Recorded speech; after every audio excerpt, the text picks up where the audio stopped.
This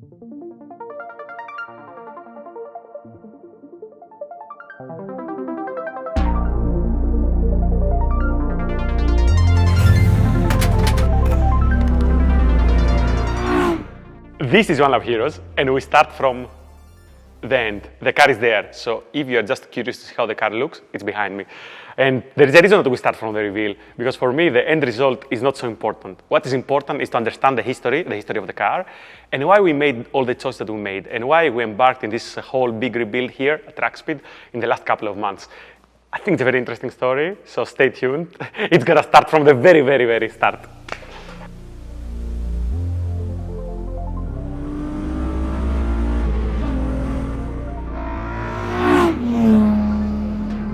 In order for this to make sense, I have to explain to you how long I have this car. This car has been a project for the last 19 years. I got this car in 2005.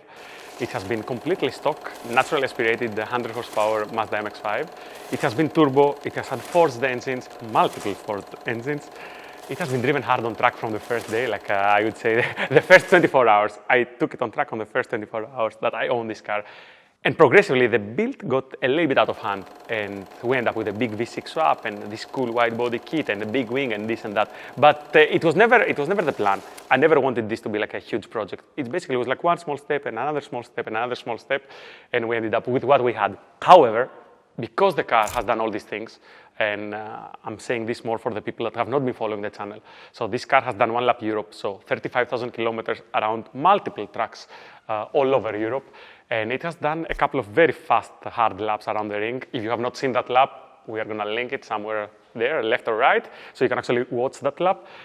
The car has done all these things without ever being properly taken apart and refreshed. So the idea was, we're going to bring the car here at Track Speed, we're going to take everything apart and refresh it.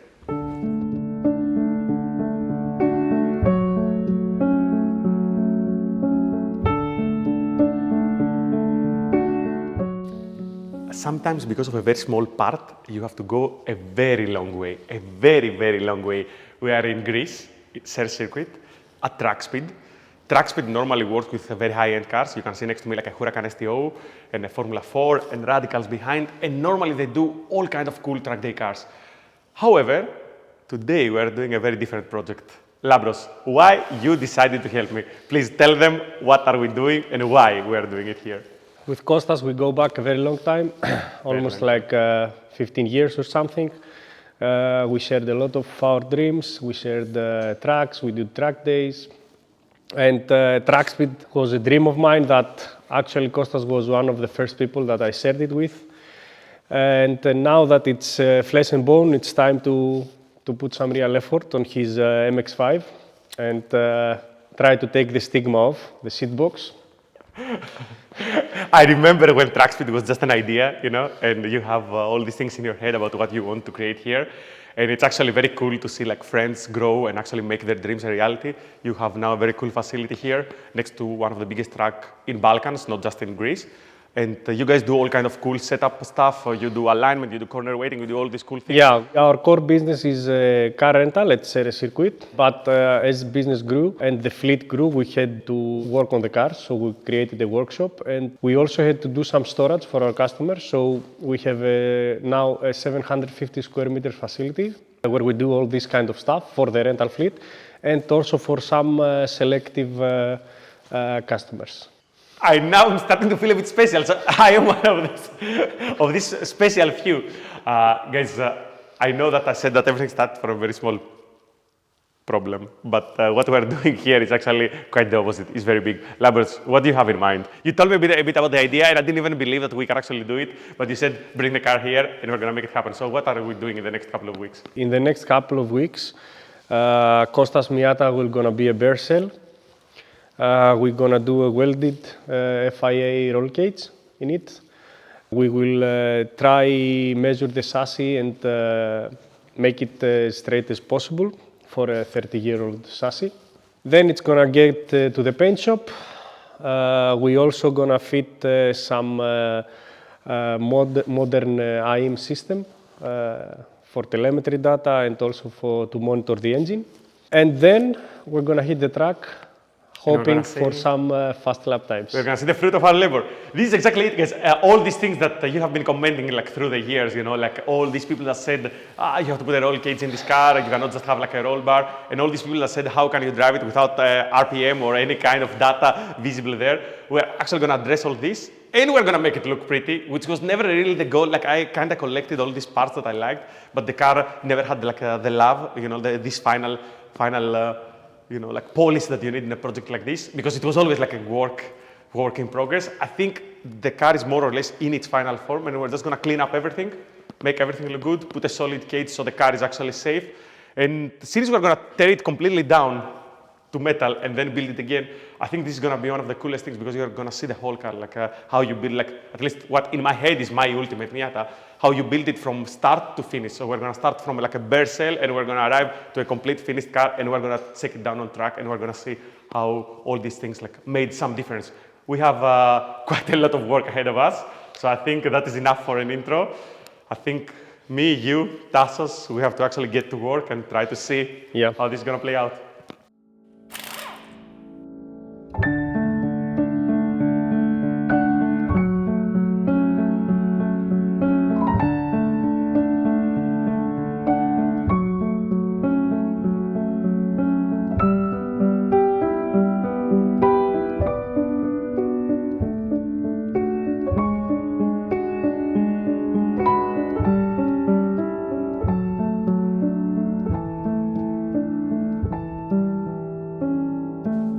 As you can clearly see, it is this crucial moment. The rear subframe is already out. Almost everything under the car has been removed. Exhaust, bumpers, splitters, all the stuff is out. And basically we're ready to drop front subframe together with the engine and gearbox. So all the drivetrain is going to be removed. A key moment, very quick progress. We literally spent like half a day trying to sort of get everything out of the way. And we're going to have an empty engine bay, and we can actually start planning properly the project in the next couple of minutes. So let's see how this is going to go.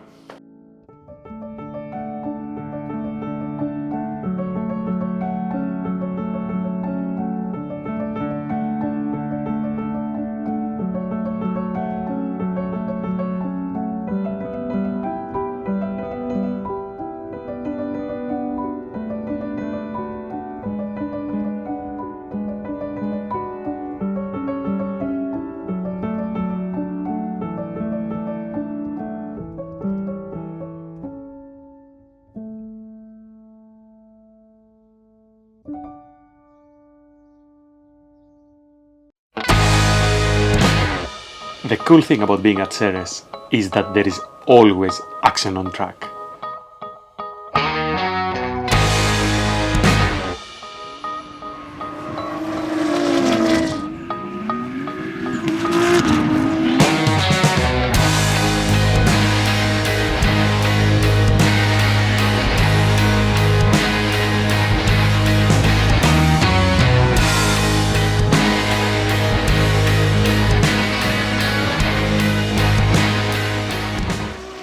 And although traditionally track day driving and drifting don't coexist, grassroots motorsports at any level and from any angle, it's always interesting for us. If anything, to meet with old friends, but I have to admit that I love the quality of the local drift builds.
It is the next day, well, not exactly the next day, but let's say a new day.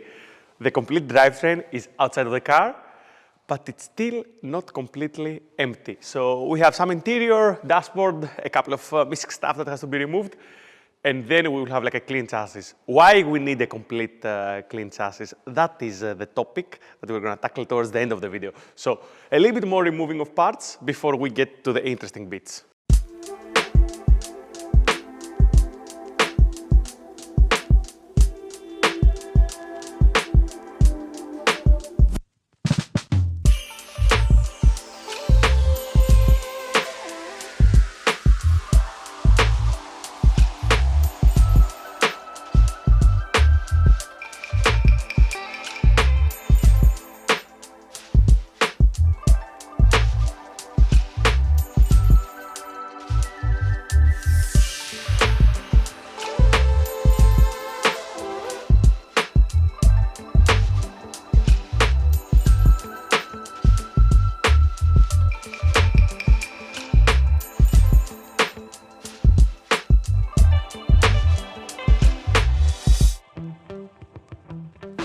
As you can clearly see, the parts are piling up here in the background.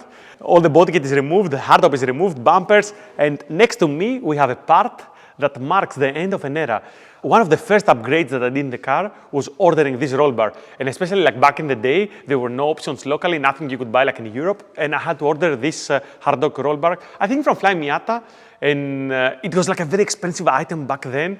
And especially for a stock MX-5, you know, it's not like a very fast car. It's not like it has a lot of horsepower. So putting an expensive roll bar and seats and harnesses, it felt a little bit like an overkill. But I really loved how the car drove on track. And I knew that I would be tracking the car a lot. So I said in my head, I thought that this would be like a good investment. I never got to use it, and I'm very happy about that. And knock on wood, this stays unused for many, many years and continue its trip to another MX-5. And now you can probably understand a little bit why we're removing everything and why we need to have like a bare shell. We have some very exciting plans for this car. So I want you to stay tuned up until the end of this episode that we're going to reveal you what we're doing. We're going to keep hammering on, keep removing stuff. There is not really a lot of things left in that chassis, but there is still some work to be done.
So this was a full day of work. We started very early in the morning.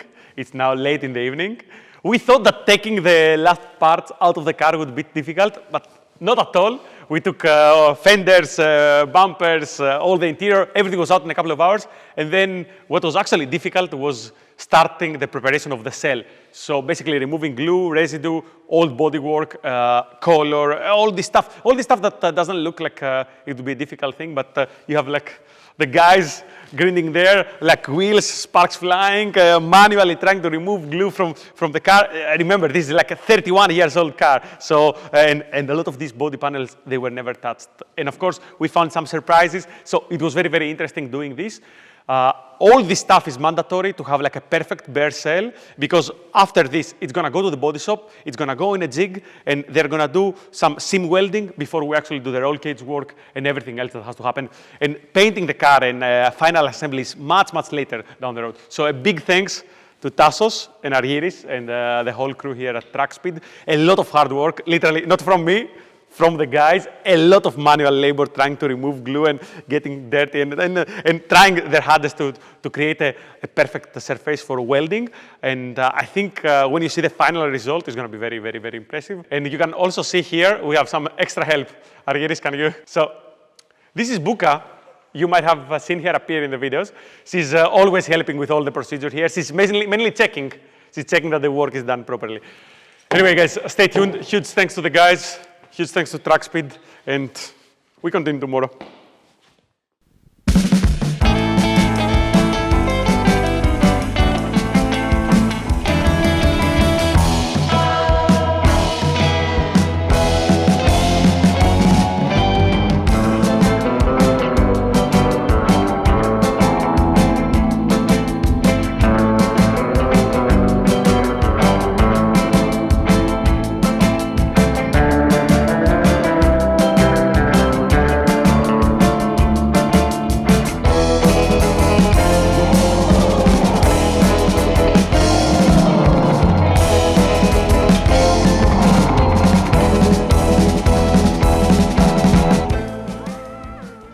Smart man would take all these cool parts, clean them, and put them for sale on eBay. Brakes, suspension, body kits, all this stuff away.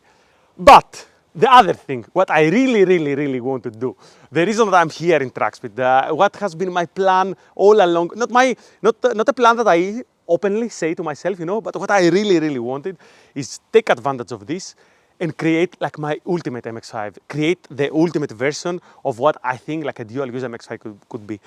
So it is time for you to actually leave like a comment below. Tell me what you think. Do you think that I'm losing my time and money trying to do something like that? Do you think that it's cool and you would be keen to see how this is going to be transformed without really changing, but at the same time, it's going to be transformed to its ultimate form? Do you want to buy some of the things that are now not in the car? Because I tell you, this is the time. If I were to part out with any of the stuff that I have in the car, now is the time. Clean them, put them for sale, and forget that I ever had an MX-5, you know? Because I know myself, I will never really let it be unless it is perfect. And there is a very good possibility we are going to do this. So stay tuned for the next episode and then the one after that. I think there's going to be some very exciting things happening. In any case, I appreciate if you stayed all that long for the video. I want to thank Track Speed one more time. Without their help, this would be impossible. Literally a ton of work to arrive at this stage. And I have a feeling that there's quite a lot of work ahead of us. So stay tuned